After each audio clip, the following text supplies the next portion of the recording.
Heroines ప్రాధాన్యం ఉన్న చిత్రాలకు రోజు రోజుకి రేంజ్ పెరుగుతోంది అన్నది కాదనలేని వాస్తవం. ఇదివరకు 2-3 కోట్లతో సినిమాని లాగిచ్చేద్దాం అనుకునేవాళ్ళు. అనుష్క, నయనతార లాంటి కథానాయకుల పుణ్యమా అని బడ్జెట్ 1కి 10 అనుష్క హీరోయిన్ అంటే 40 కోట్లు ఖర్చు పెట్టడానికి కూడా వెనకంచి వేయటం లేదు. ఇప్పుడు తమన్నా కూడా లేడీ ఓరియంటెడ్ సినిమాలపై దృష్టి మళ్లించింది. తమిళనాట విజయ్ దర్శకత్వంలో తమన్నా హీరోయిన్ గా అభినేత్రి అనే సినిమా రెడీ అవుతోంది. తమన్నకి తెలుగులో, ప్రభుదేవకి హిందీలో క్రేజ్ ఉంది కాబట్టి ఈ సినిమాని తెలుగు, హిందీ భాషల్లోనూ విడుదల చేస్తున్నారు. అయితే మా సినిమాకి ఏకంగా 70 కోట్లు బడ్జెట్ పెట్టాం అంటూ చిత్ర బృందం డబ్బా కొడుతోంది. అనుష్క సినిమాలకే 50 కోట్లు పెడితే తిరిగి రావటం లేదు. ఇక తమన్నకి అంత పెడతారా? పెట్టినా తిరిగి వస్తాయా? పైగా ఓవర్సీస్ రైట్స్ అమ్ముడు పోయాయి అని ఈ సినిమాని 9 కోట్లకు కోన వెంకట్ కొనుక్కున్నాడు అని మరో ఫిల్లర్ వదిలారు. తమన్నా సినిమాకు ఓవర్సీస్ లో అంత రేట్ ఇస్తారా? బడా స్టార్ హీరోల సినిమాలకే అంత పలకటం లేదు.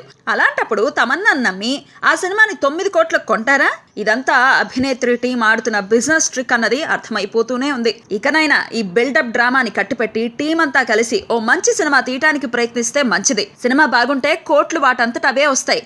సినిమా ఫ్లాప్ అయితే ఇవి కాకి లెక్కలన్న సంగతి అర్థమైపోతుంది. ఏం జరుగుతుందో చూద్దాం.